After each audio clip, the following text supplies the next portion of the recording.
بسم اللہ الرحمن الرحیم۔ باب الوکالۃ فی الوقف ونفقتہ وان یطعم صدیقا لہ ویأکل بالمعروف۔ یہ باب ہے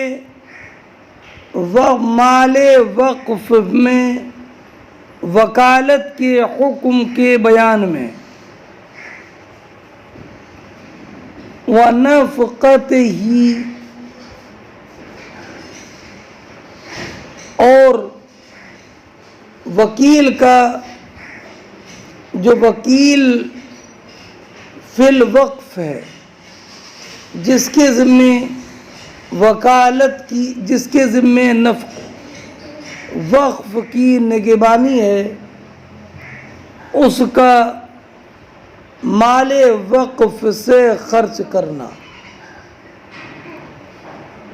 وَأَن يُطْعِمَ صَدِيقَ اللَّهِ، اور وکیل فی الوقف اپنے دوستوں کو اس وقف کا مال کھلائے جس میں کہ وہ وکیل ہے۔ وَيَأْكُلُ بِالْمَعْرُوف، اور وکیل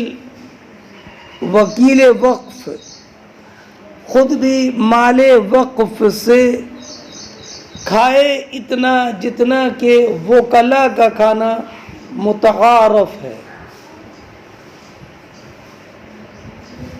اس لیے کہ وکیل وقف ولی یتیم کے درجے میں ہے۔ تو جیسے ولی یتیم کو مال یتیم سے بالمعروف متعارف طور پر کھانا جائز ہے، جتنے کے کھانے کا عرف ہو، ایسے وکیل وقف کو بھی مال وقف سے متعارف طور پر جتنا وکیل کا کھانا ہے اتنا کھا سکتا ہے۔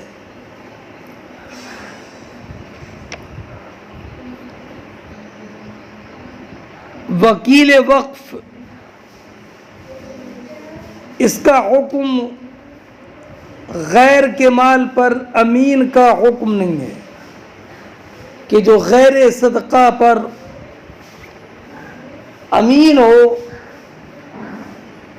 اور امین اگر کسی فقیر کو مال امانت مال والے کی اجازت کے بغیر دے تو وہ تو بالاجماع جائز نہیں ہے۔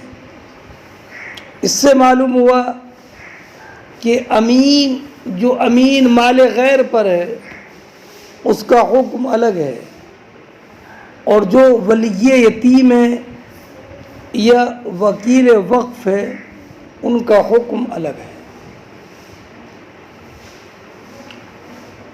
حدثنا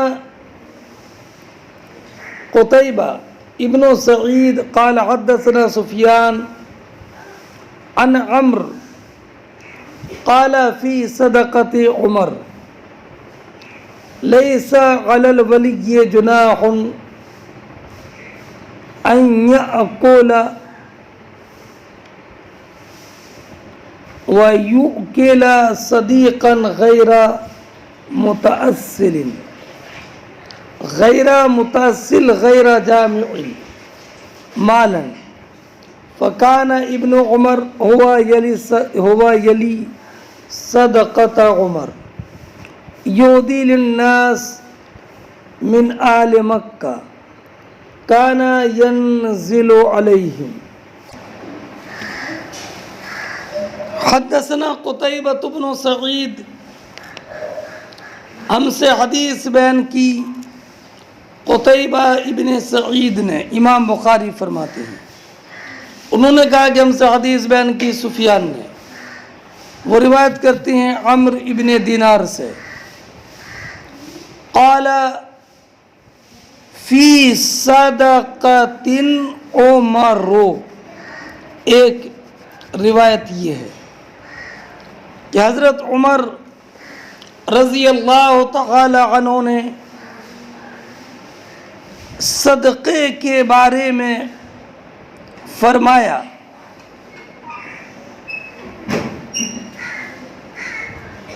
لیس علی الولی جناح ان یأکل، کہ صدقے کے مال کا منتظم اگر خود اس میں سے کھائے،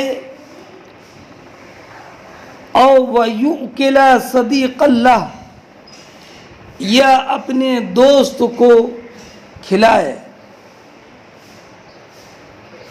تو اس پر کوئی حرج نہیں ہے، کوئی گناہ نہیں ہے۔ صدقے کا منتظم خود بھی کھا سکتا ہے اور اپنے دوستوں کو کھلا سکتا ہے، لیکن غیر متعسل مالا، بشرطے کہ مال جمع نہ کرے۔ وکان ابن عمر رضی اللہ تعالی عنہما ہوا یلی صدقۃ عمر، حضرت عبداللہ ابن عمر حضرت عمر فاروق رضی اللہ تعالی عنہ کے صدقات کے نگراں تھے۔ یہ مکے میں جن کے پاس جا کر ٹھہرتے تھے تو انہیں ہدیہ دیا کرتے تھے مال صدقہ سے۔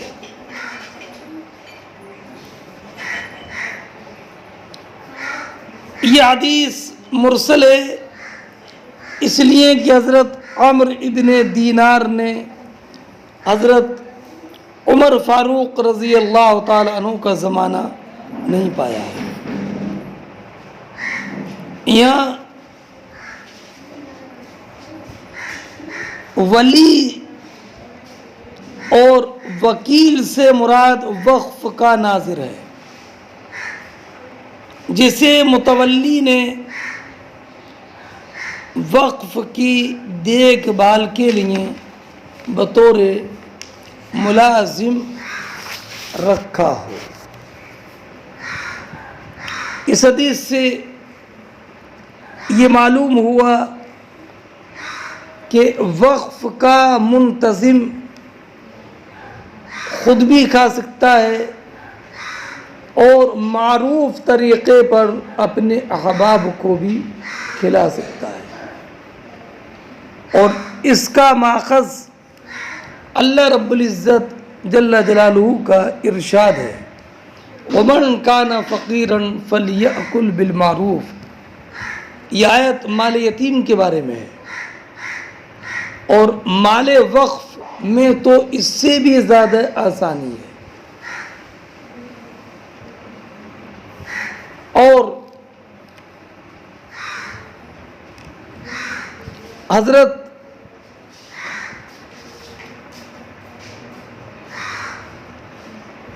عمر رضی اللہ تعالی عنہ نے یہ اجازت دی، اس سے معلوم ہوا کہ لوگ اپنے اوقاف میں اپنی شروط معروفہ پر رہیں گے۔ حضرت عمر رضی اللہ تعالی عنہ کا مکہ مکرمہ میں جن کے مہمان ہوتے تھے انہیں صدقے کے مال سے تحفہ دینا، ہدیہ دینا، یہ دو طریقے پر تھا۔ ایک تو اسی شرط کی وجہ سے جو وقف میں ہے کہ منتظم وقف اپنے دوست کو کھلا سکتا ہے، اور دوسرا یہ کہ آپ جن کے پاس جا کر ٹھہرتے تھے انہیں مال وقف سے ہدیہ پیش کرتے تھے، انہوں نے جو کھانا کھلایا اس کی بدلہ دینے کے طور پر، اور جب ان کے کھانا کھلانے کے بدلہ دینے کے طور پر یہ صدقے کا مال دیا تو یہ ایسے کہ جیسے کہ یہ آپ نے خود کھایا۔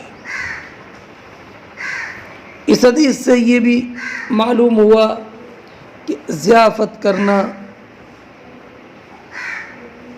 یہ سنت ہے، اور مہمان اس ضیافت کے صلے کے طور پر کچھ دے، یہ بھی معلوم ہوا۔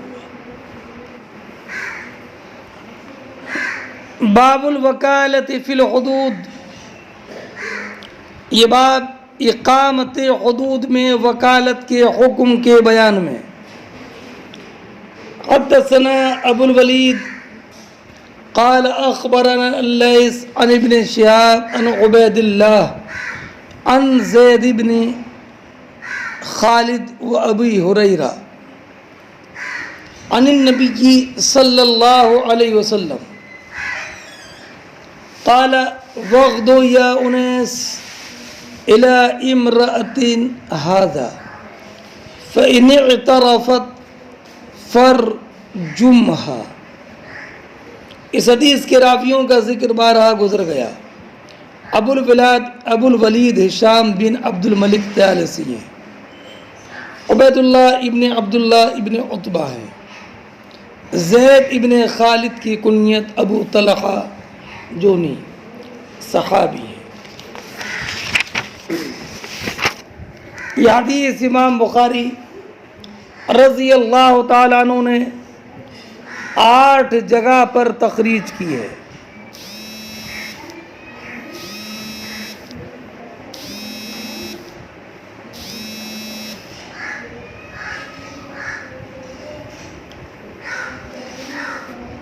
اور یہ یہاں پر حدیث بڑی مختصر ہے۔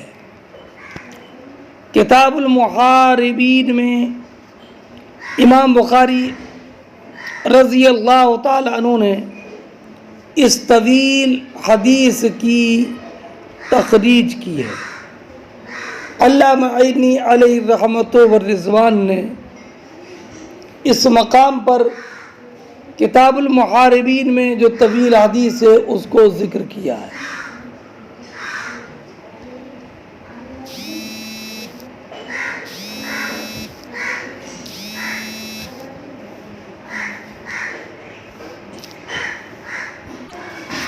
وہ حدیث یہ ہے کہ حضرت ابو ہریرہ اور زید بن خالد جونی رضی اللہ تعالی عنہما نے بیان فرمایا کہ ہم لوگ نبی اکرم صلی اللہ تعالی علیہ وسلم کی بارگاہ میں حاضر تھے، تو ایک صاحب کھڑے ہوئے اور کھڑے ہونے کے بعد کہا انشدک الا قضیت بنا بکتاب اللہ،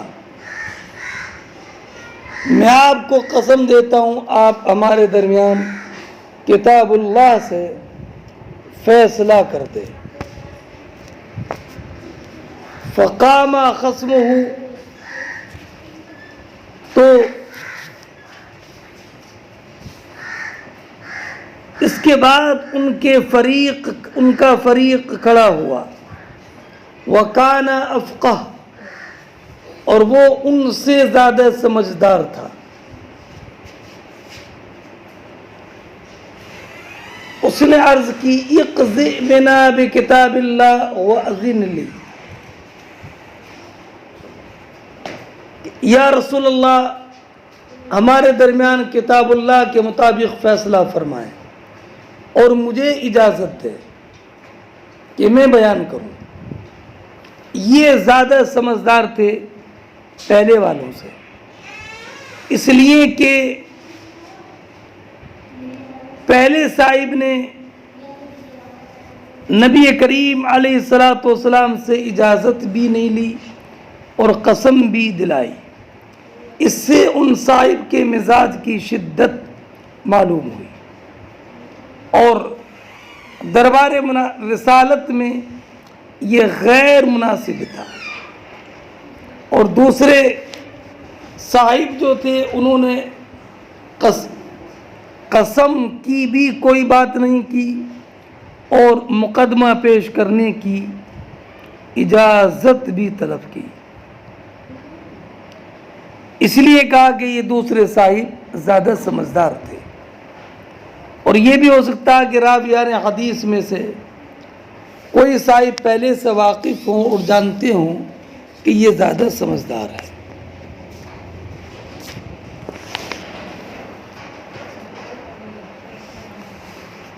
قال قل، تو نبی کریم علیہ السلام نے فرمایا کہ ہاں بتاؤ کیا معاملہ ہے؟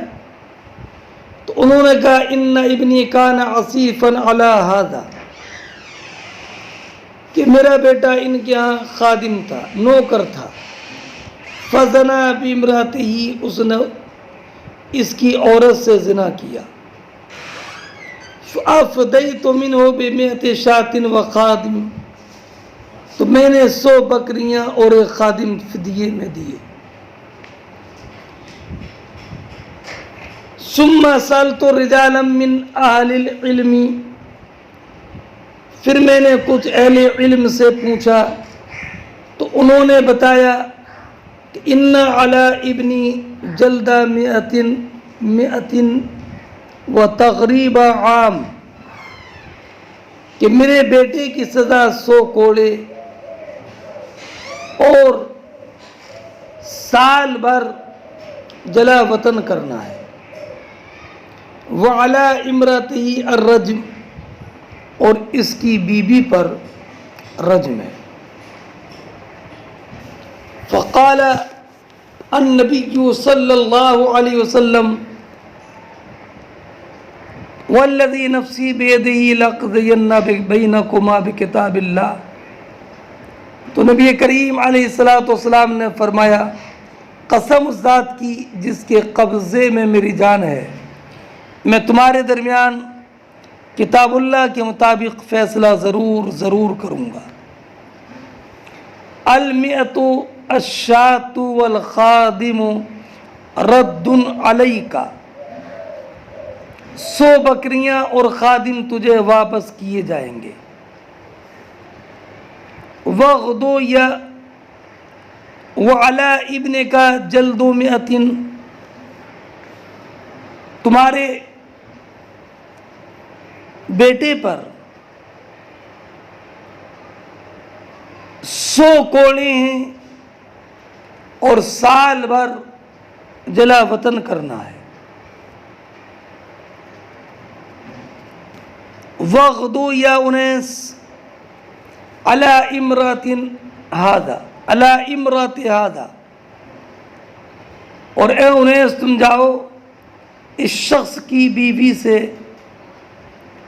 کے پاس جاؤ، فإن اعترفت فرجمھا، اگر یہ عورت زنا کا اقرار کرے تو تم اسے سنسار کر دو۔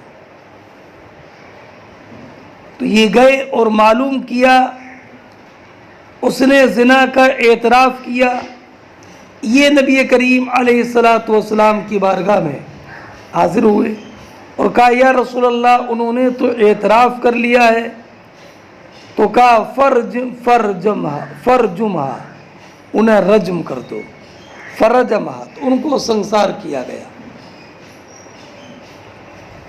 قلت لے سفیان، علی ابن عبداللہ کہتے ہیں کہ میں نے سفیان سے معلوم کیا کہ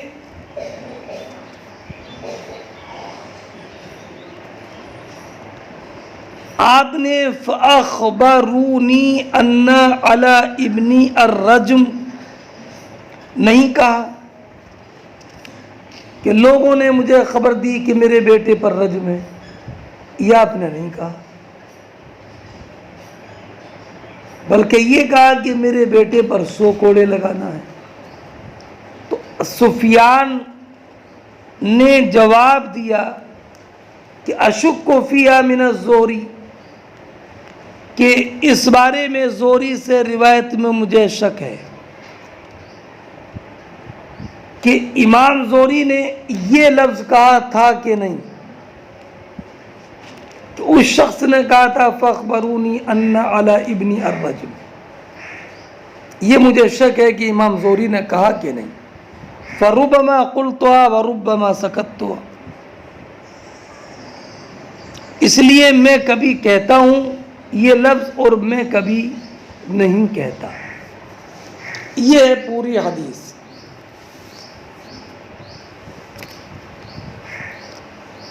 حضرت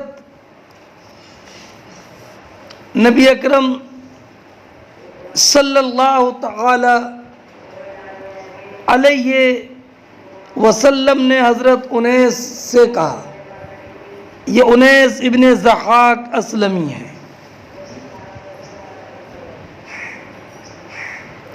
صحابہ کرام علیہم الرحمۃ والرضوان میں حضرت انیس ابن ضحاک اسلمی ہی کو حضور نے کیوں بھیجا؟ تو اس کی وجہ یہ تھی کہ چونکہ وہ عورت بھی ان کے قبیلہ اسلم کی تھی، عورت بھی وہ اسلمیہ تھی. تو نبی کریم علیہ الصلاۃ والسلام نے اسلمی عورت تھی تو قبیلہ اسلم کے انیس ابن ضحاک کو بھیجا. کیوں؟ اس لیے کہ اہل عرب دوسرے قبیلے کے فرد کے حکم سے نفور اختیار کرتے تھے، اس لیے سرکار نے انہی قبیلے کے صحابی انیس ابن ضحاک اسلمی کو بھیجا. اب قصاص اور حدود میں وکالت صحیح ہے کہ نہیں؟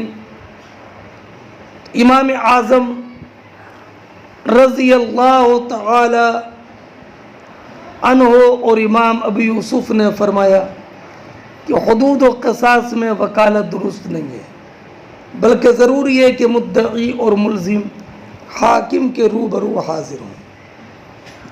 امام شافعی اور دیگر کچھ ائمہ نے فرمایا کہ جائز ہے.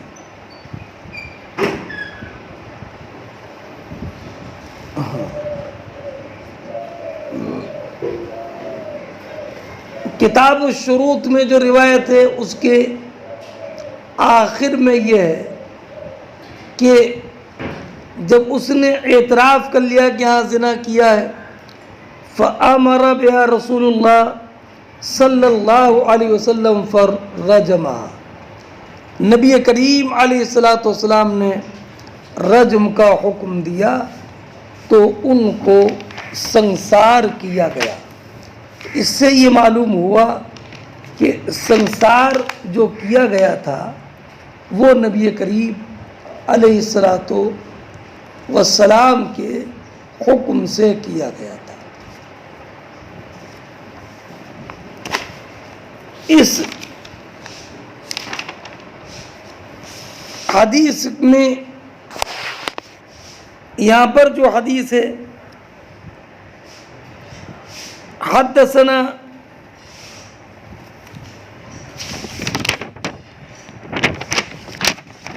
اگلی روایت ہے، حدثنا ابن السلام قال اخبرنا عبد الوهاب الثقفي عن ایوب عن ابن ابی ملیکہ عن عقبۃ بن الحارث قال جیء بالنعیمان او ابن النعیمان شاربا فامر رسول اللہ صلی اللہ علیہ وسلم من کان فی البیت ان یضربوا قال فکنت انا فی من ضرب فضربناه بالنعال والجرید. اس حدیث کے راویوں میں ایک محمد ابن سلام ہے.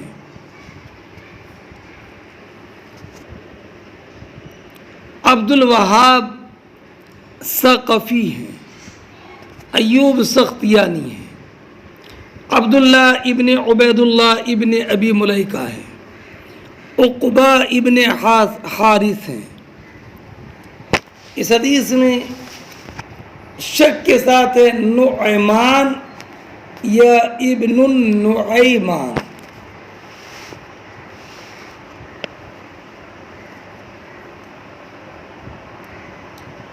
محمد ابن عمرو ابن حزم نے اپنے والد عمرو ابن حزم سے بیان کیا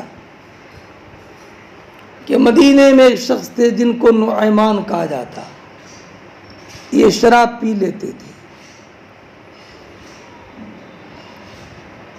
اور مروان ابن قیس سلمی نے بھی بیان کیا جو نبی کریم علیہ الصلوۃ والسلام کے صحابی ہیں کہ نبی کریم علیہ الصلوۃ والسلام ایک شخص کے پاس سے گزرے جو نشے میں تھے جن کو نعیمان کہا جاتا، تو سرکار نے ان کو پیٹنے کا حکم دیا اور علامہ عینی نے یہ بھی نقل فرمایا کہ نعیمان ابن عمرو ابن رفع ابن حارث ابن سواد ابن مالک یہ صحابی ہیں اور بدر میں شریک ہوئے، وَكَانَ مَزَّاحًا یہ ہنسی مذاق کر لیتے تھے۔ علامہ ابن عبد البر نے کہا کہ یہ نیک آدمی تھے اور نبی کریم علیہ الصلوۃ والسلام نے جن کو حد لگائی تھی وہ نعمان نہیں تھے بلکہ ان کے بیٹے تھے۔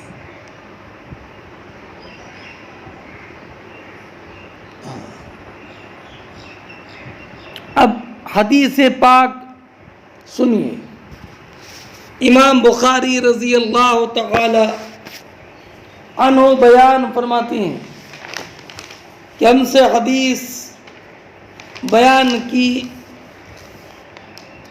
محمد ابن سلام نے، انہوں نے کہا کہ ہمیں خبر دی عبد الوہاب ثقفی نے، انہوں نے روایت کیا ایوب سختیانی سے، وہ عبداللہ ابن عبید اللہ ابن ابی ملیکہ سے روایت کرتی ہیں، وہ عقبہ ابن حارث سے، عقبہ ابن حارث کہتی ہیں کہ نعیمان یا نعیمان کے بیٹے کو لایا گیا، اس نے شراب پی رکھی تھی، شاربن کا معنی متصفن بالشرب، شراب پینے کے ساتھ متصف تھا۔ یہ مطلب نہیں کہ جب لائے گئے تو وہ شراب پی رہے تھے، بلکہ مطلب یہ ہے کہ وہ شراب پینے کی وجہ سے نشے میں تھے۔ تو نبی کریم صلی اللہ تعالی علیہ وسلم نے گھر میں جو موجود لوگ تھے ان کو حکم دیا کہ ان کی پٹائی کرو۔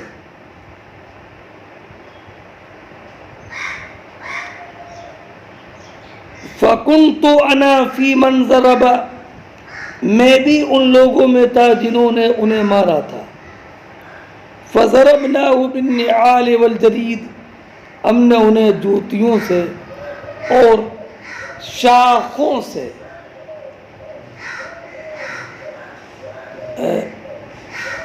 پتلی لکڑیوں سے ان کو پیٹا تھا۔ اس حدیث سے ایک بات یہ معلوم ہوئی کہ شراب کی حد سب سے ہلکی ہے، اور یہ بھی کہ اگر شرابی نشے میں ہے تو نشے کی حالت ہی میں اس پر حد قائم کی جائے گی۔ ایسا نہیں کہ جیسے حاملہ عورت پر اگر حد لازم ہو جائے تو وضع حمل کا انتظار کیا جائے، ایسا نہیں ہے. شرابی کو حالت نشہ ہی میں اس پر حد لگائی جائے گی. اور اس سے یہ بھی معلوم ہوا کہ حد کا قائم کرنا اور جوتے اور پتلی لکڑیوں سے پیٹنا، اور یہ نبی کریم علیہ الصلوۃ والسلام کے زمانے میں تھا. پھر حضرت عمر رضی اللہ تعالی عنہ نے اس سزا کو مرتب کیا اور سزا 80 کوڑے مقرر ہوئی.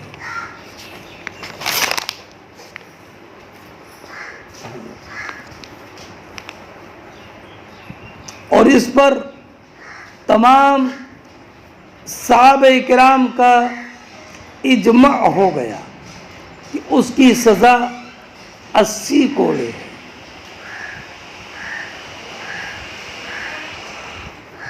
باب الوکالۃ فی البدن وتعاہدها، یہ باب ہے اس بیان میں کہ قربانی کے اونٹ اور ان کی نگرانی کے لیے وکیل مقرر کرنا. حدثنا اسماعیل بن عبد اللہ قال حدثني مالک عن عبد اللہ بن ابی بکر بن حزم عن عمرة بنت عبد الرحمن انها اخبرته قالت عائشہ انا فتلت قلائد ہدی رسول اللہ صلی اللہ علیہ وسلم بیدی ثم قلد رسول اللہ صلی اللہ علیہ وسلم بیدی ثم بعث بها مع ابی فلم يحرم على رسول اللہ صلی اللہ تعالی علیہ وسلم شیء احلہ اللہ لہ حتی نحر الہدی. امام بخاری رضی اللہ تعالی عنہ بیان فرماتی ہیں کہ ہم سے حدیث بیان کی اسماعیل ابن عبداللہ نے. انہوں نے کہا کہ مجھ سے حدیث بیان کی مالک نے.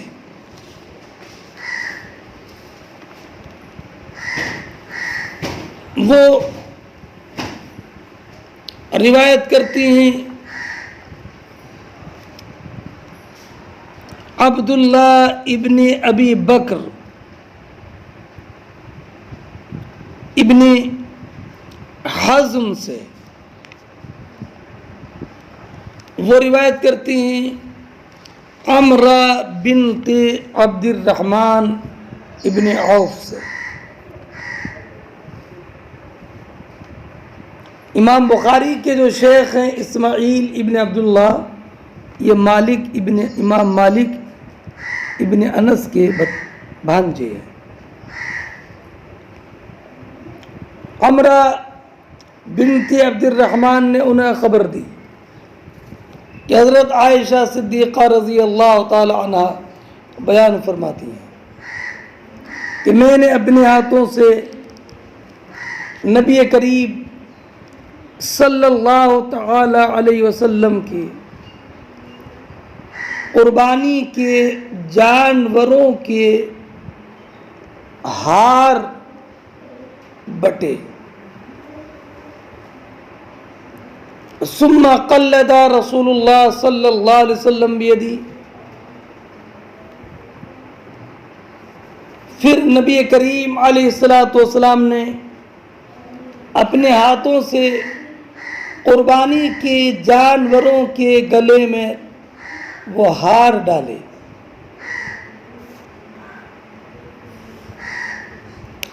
ثم بعث بها مع ابی، پھر جانوروں کو میرے والد حضرت ابو بکر صدیق رضی اللہ تعالی عنہ کے ساتھ مکہ مکرمہ روانہ فرمایا۔ فلم یحرم علی رسول اللہ، تو اس عمل سے نبی کریم علیہ الصلاۃ والسلام کے لیے جو امور اللہ تبارک و تعالی نے حلال کیے تھے حرام نہ ہوئے، حتیٰ نوحر الہدی، یہاں تک کہ وہ جانور ذبح کیے گئے۔ دراصل سن 9 ہجری میں نبی اکرم صلی اللہ تعالی علیہ وسلم نے حج و عمرہ کا ارادہ نہیں کیا، صرف قربانی کے جانوروں کو قلادہ ڈال کر حضرت ابو بکر صدیق رضی اللہ تعالیٰ عنہ کے ساتھ مکہ مکرمہ روانہ فرما دیا، اور صرف ہار ڈالنے کی وجہ سے نبی کریم علیہ الصلاۃ والسلام پر وہ پابندیاں عائد نہیں ہوئیں جو کہ احرام باندھنے کی وجہ سے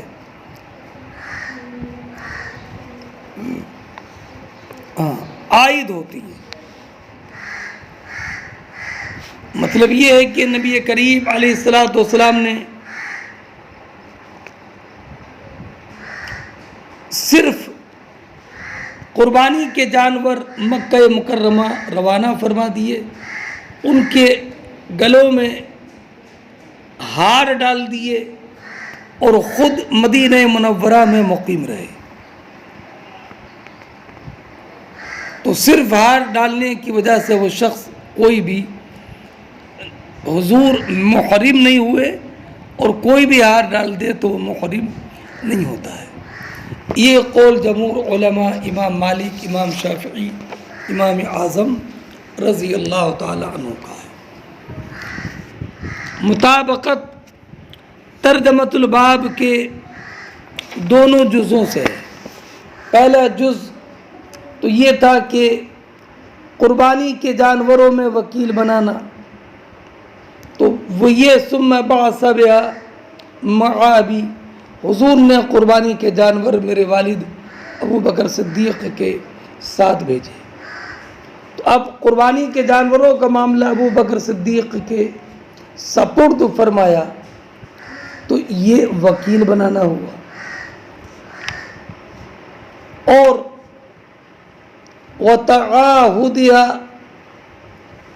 اور قربانی کے جانوروں کی دیکھ ریکھ کرنا، تو دیکھ ریکھ کرنا یہ ثابت ہوا قلدہ بیدہی سے، اس لیے کہ نبی کریم علیہ الصلاۃ والسلام نے اپنے ہاتھ سے قربانی کے جانوروں کے گلے میں ہار ڈالے، تو یہ ان کی دیکھ ریکھ۔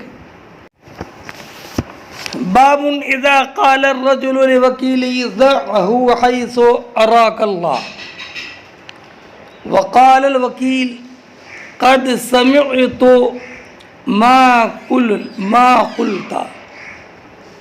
یہ بات اس بارے میں، یہ بات اس میں یہ ذکر کیا جائے گا کہ جب کسی نے اپنے وکیل سے یہ کہا کہ فلاں چیز کو وہاں خرچ کرو جہاں خرچ کرنے کے لیے اللہ رب العزت آپ کو دکھائے، یعنی جہاں آپ خرچ کرنا چاہو وہاں خرچ کرو۔ کسی کا اپنے وکیل سے یہ کہنا کہ میں نے اپنے اس سامان میں تصرف کرنے کا تمہیں وکیل بنایا، اور اس سامان کو جہاں تم چاہو وہاں خرچ کر دو۔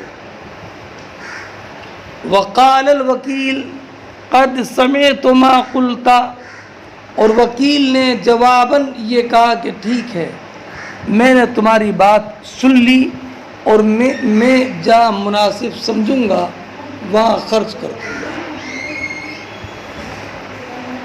تو اذا کا جواب معذوف ہے، معنی یہ کہ جاز ھذا الامر، یہ امر جائز ہے۔ حدثني يحيى ابن يحيى قال قرأت على مالك عن إسحاق بن عبد الله أنه سمع أنس بن مالك يقول كان أبو طلحة أكثر الأنصار بالمدينة مالا وكان أحب أمواله إليه بيروحة وكانت مستقبل المسجد وكان رسول الله صلى الله عليه وسلم يدخلها ويشرب مما إن فيها طيب فلما نزلت لن تنالوا البر حتى تنفقوا مما تحبون قام أبو طلحة إلى رسول الله صلى الله عليه وسلم فقال يا رسول الله إن الله تعالى يقول في كتابه لن تنالوا البر حتى تنفقوا مما تحبون وإن أحب أموالي إلي بيرحة وإنها صدقة لله أرجو برها وزخرها عند الله فزعها يا رسول الله حيث شئت قال بخ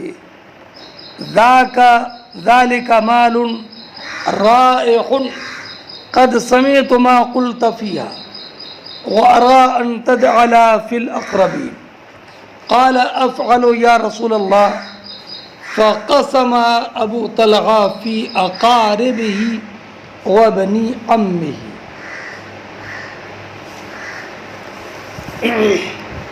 یہ حدیث کتاب الزکوٰۃ میں باب الزکوٰۃ علی الاقارب میں گزر چکی ہے۔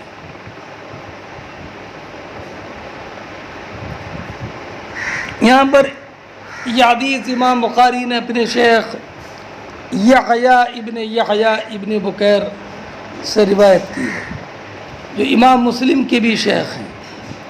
ان کا انتقال سن 226 ہجری کے ماہ سفر میں بدھ کے روز ہوا۔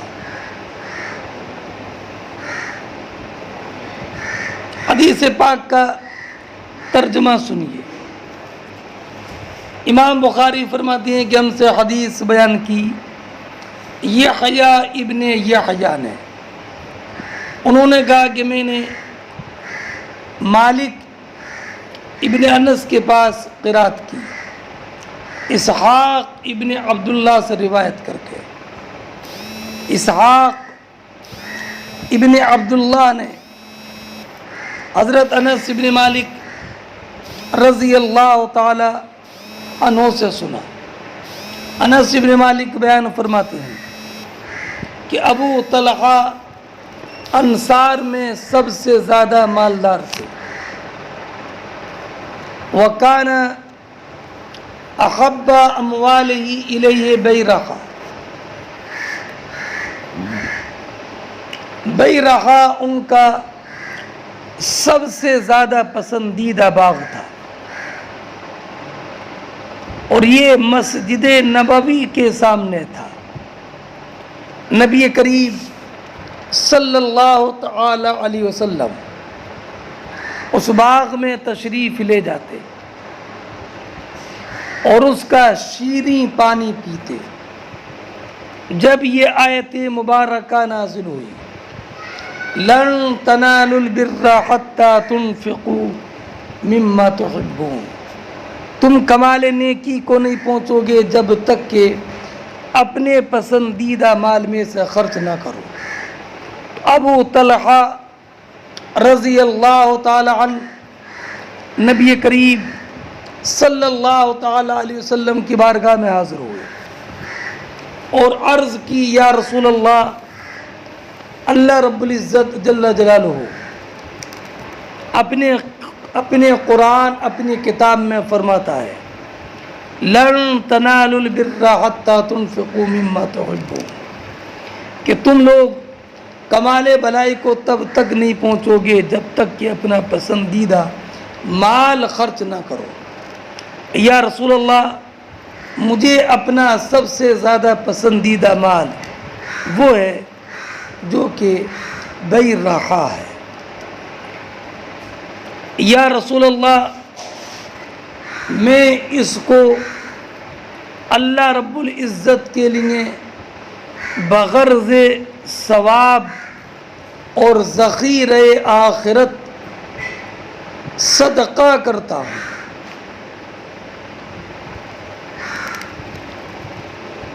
فَزَعْهَا یا رسول اللہ حیث شئت، یا رسول اللہ آپ اس مال کو جہاں چاہیں وہاں خرچ کر دیں۔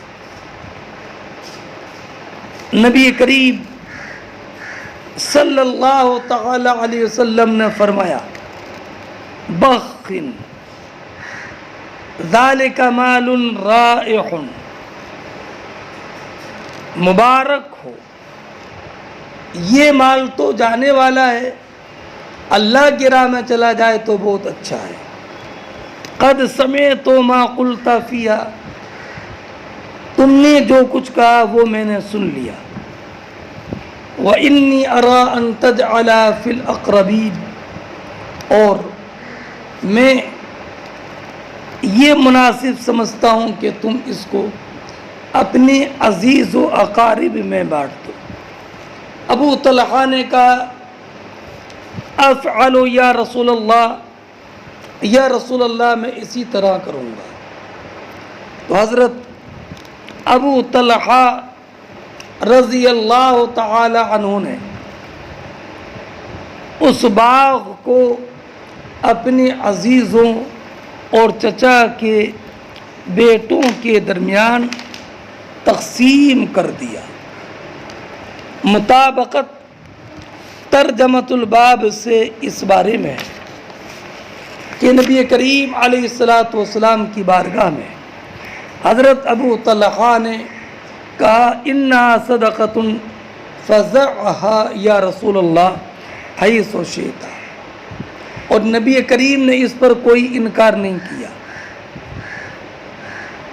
اگرچہ حضور نے اس کو اپنے طور پر خرچ نہیں کیا بلکہ حکم دیا کہ اپنے اقربین میں اسے تقسیم کر دو۔ اور اس سے یہ معلوم ہوا کہ انسان کا اپنے وکیل سے کہنا ذعہ حیث اراک اللہ یہ صحیح ہے، اور اسی سے یہ معلوم ہوا کہ وکالت قبول کرنے کے بغیر تام نہیں ہوتی، اس لیے کہ ابو طلحہ نے نبی اکرم صلی اللہ تعالی علیہ وسلم سے جب عرض کیا ذعہا یا رسول اللہ حیث شئت، تو حضور نے ان کو حکم دیا کہ تم اس کو اپنے عزیز و اقارب میں تقسیم کر دو۔ پھر دوسرا یہ عنوان یہ تھا کہ وکیل نے کہا قد سمعت ما قلت، کہ میں نے سن لیا جو تم نے کہا، تو وکیل نے کہا قد سمعت ما قلت، تو یہاں پر نبی کریم علیہ السلام نے فرمایا تھا کہ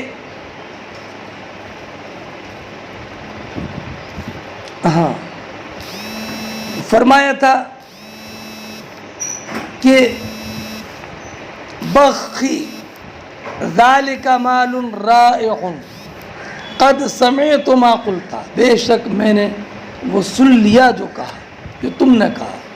اس سے معلوم ہوا کہ وکیل کا قد سمعت ما قلنا کہنا یہ بھی صحیح ہے۔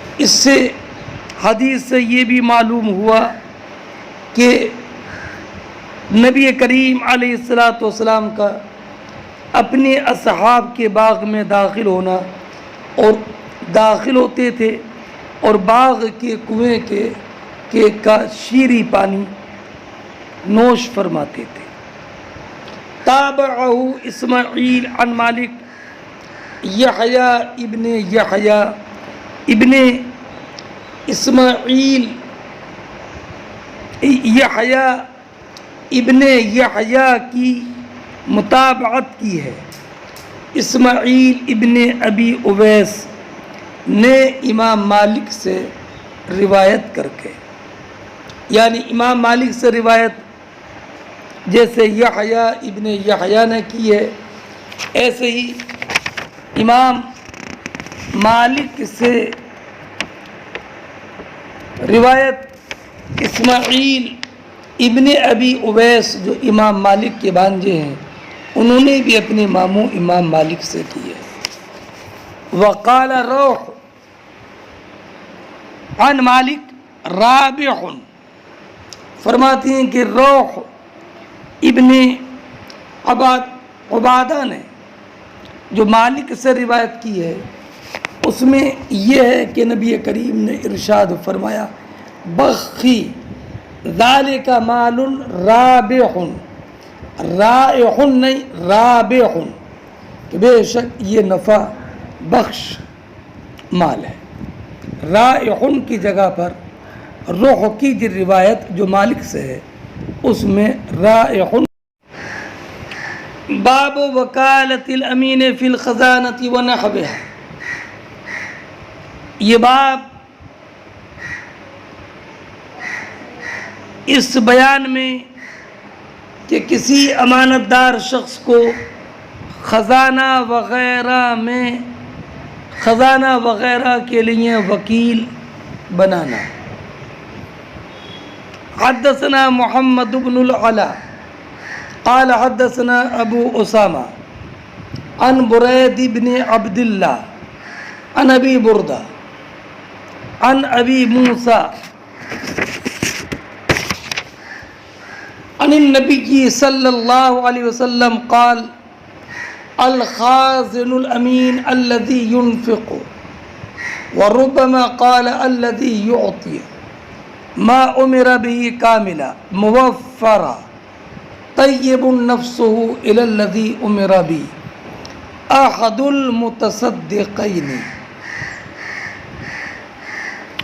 المتصدقین خبر ہے الخازن الامین کی۔ فرماتے ہیں امام بخاری رضی اللہ تعالی عنہ، امام بخاری نے یہاں پر روایت کی ہے محمد ابن علا سے۔ محمد ابن علا ابو قریب ہمدانی کوفی، یہ امام مسلم کے بھی شیخ ہیں۔ فرماتے امام بخاری کہ ہم سے حدیث بیان کی محمد ابن علا نے، انہوں نے کہا کہ ہم سے حدیث بیان کی ابو اسامہ نے، وہ روایت کرتے ہیں برید سے، برید ابن عبداللہ سے۔ ابو اسامہ حماد ابن اسامہ، یہ روایت کرتے ہیں برید ابن عبداللہ سے، اور وہ روایت کرتی ہیں ابو بردہ سے۔ ابو بردہ کا نام عامر ہے، وہ روایت کرتی ہیں ابو موسیٰ اشعری سے۔ ابو موسیٰ اشعری کا نام عبداللہ ابن قیس ہے۔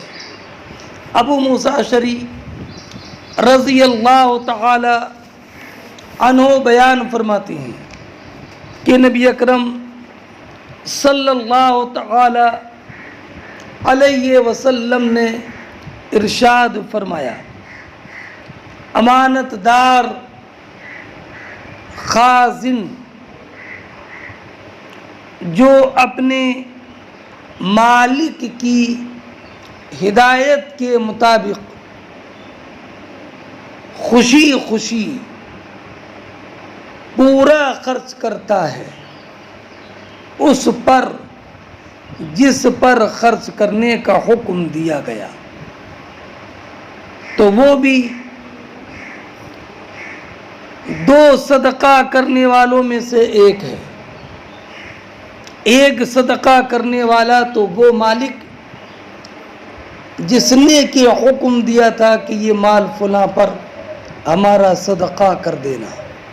وہ تو ہے ہی متصدق، صدقہ کرنے والا، لیکن امانت دار خزانچی جو اپنے مالک کے حکم کے مطابق باخوشی پورا خرچ کرے اسی پر جس پر کہ خرچ کرنے کا حکم دیا، تو یہ بھی خرچ کرنے والوں میں سے شمار ہوگا. اس سے امانت دار خازن کی فضیلت معلوم ہوئی، اور مطابقت ترجمۃ الباب سے اس اعتبار سے ہے کہ خازن امین، امانت دار خازن جس کو خرچ کرنے کی ذمہ داری سونپی گئی اور وہ آمر کے حکم کے مطابق خرچ کرتا ہے، تو یہ بھی صدقہ کرنے والوں میں سے ایک شمار ہوگا. یہ حدیث امام بخاری نے کتاب الزکوٰۃ میں باب اجر الخادم میں ذکر کی ہے، بعینہ ہی اسی متن اور اسی سند کے ساتھ.